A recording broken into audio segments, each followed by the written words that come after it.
Website designing industry में एक बहुत बड़ा इशू ये देखा गया है कि जब भी हम किसी क्लाइंट से डिस्कशन करते हैं, क्लाइंट का रिस्पॉन्स बहुत अच्छा आता है तब तक जब तक कि हम उसे कोटेशन नहीं भेजें।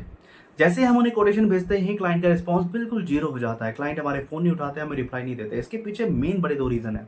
पहला रीज़न तो ये है कि जब भी हमारी क्लाइंट से डिस्कशन होती है, तो हम उनकी रिक्वायरमेंट समझने के बाद हम उन्हें कॉस्टिंग आइडिया नहीं देते। उन्हें यही लग रहा होता है कि चलो यार बजट तो ठीक-ठाक है, बंदा भी सामने वाला बिल्कुल सही से बात कर रहा है, मेरे बजट में काम हो जाएगा।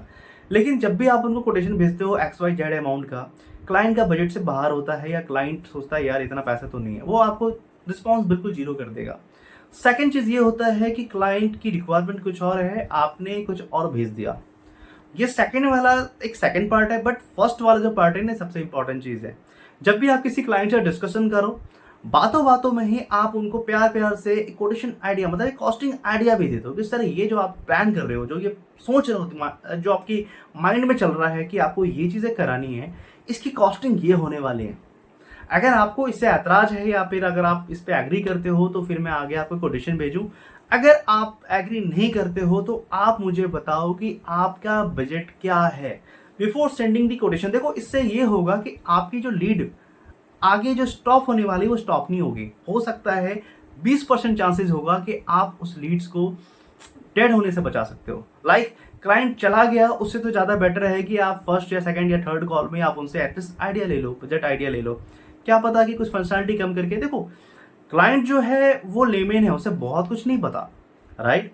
बहुत बार क्या होता है कि क्लाइंट भावनाओं में बह के भी कुछ ऐसी फंक्शनैलिटी ऐड ऑन कर लेता है जिसका वो सालों साल यूज़ नहीं करने वाला। वो कभी यूज़ नहीं करने वाला। लेकिन उस चक्कर में हमारी डेवलपमेंट कॉस्ट बढ़ जाती है।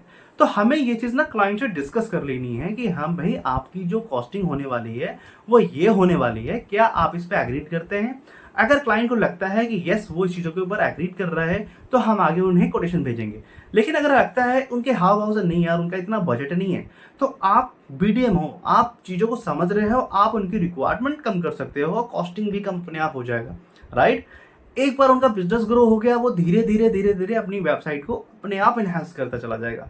तो बहुत ध्यान रखना है at the time of discussion, जब आपकी पहली दूसरी तीसरी कॉल होती है अपने क्लाइंट के साथ, उनकी रिक्वायरमेंट समझनी है और कोशिश ये करना है कि हमें पहले या दूसरी कॉल में ही उनसे उनका बजट लेना है, राइट? देखो ये मैं क्लाइंट के फेवर में भी बोल रहा हूँ और आपके फेवर में भी बोल रहा हूँ, क्योंकि जब आप किसी क्लाइंट से डिस्कशन करते हो ना तो आपको एक एक्सपेक्टेशन हो जाती है यार ये क्लाइंट अब डन होने वाला है। लेकिन सडनली अगर वो क्लाइंट रिस्पॉन्स देना बंद कर देना तो आपकी जो मोटिवेशन है ना वो बिल्कुल डेड हो जाती है, आप खत्म हो जाता है। और यही अगर महीने में अगर आपके पास कोई कंपनी आपको 40 या 50 लीड दे रही है और 20 लीड अगर ऐसा हो जाए, 20 लीड में अगर इस तरह की प्रॉब्लम हो जाए, तो भैया आपकी जो मोटिवेशन लेवल है वो तो बिल्कुल डाउन हो जाएगी। तो ये एक बहुत ही कॉमन फैक्टर है हमारे इंडस्ट्री में कि हम क्लाइंट से बहुत बढ़िया डिस्कस करते हैं, वो भी भाई बन जाता है, हम भी भाई बन जाते हैं, बट भाई भाई बनने के चक्कर में हम ये भूल जाते हैं कि क्लाइंट का रिक्वायरमेंट क्या है, उसको हम एक आइडिया भी देते हैं। हाँ भाई आप जो भी प्लान कर रहे हो उसकी ये कॉस्टिंग होने वाली है, क्या आपके पास ये कॉस्ट है? अगर नहीं है तो हम इसमें कुछ मॉडिफिकेशन करके इसकी कॉस्ट को रिड्यूस या इंक्रीज कर सकते हैं, राइट? तो ये कॉमन फैक्टर है हमारे industry like website designing industry में जो भी हमारे बीडीएम है। ये मैं हर किसी के लिए नहीं बोल रहा हूँ, काफ़ी अच्छे लेवल और काफ़ी बड़े लेवल के भी बीडीएम हमारे यहाँ जो लाखों करोड़ों रुपए का बिजनेस रन करता है अपनी कंपनी के लिए। बट ये एक छोटा सा एक्सपीरियंस है जो मैंने आपके साथ शेयर किया। अच्छा लगा हो लाइक करो यार, कमेंट करो, अगर आपको कुछ सजेशन है तो आप प्लीज़ कमेंट बॉक्स में डाल दो। Thank you so much guys, thank you.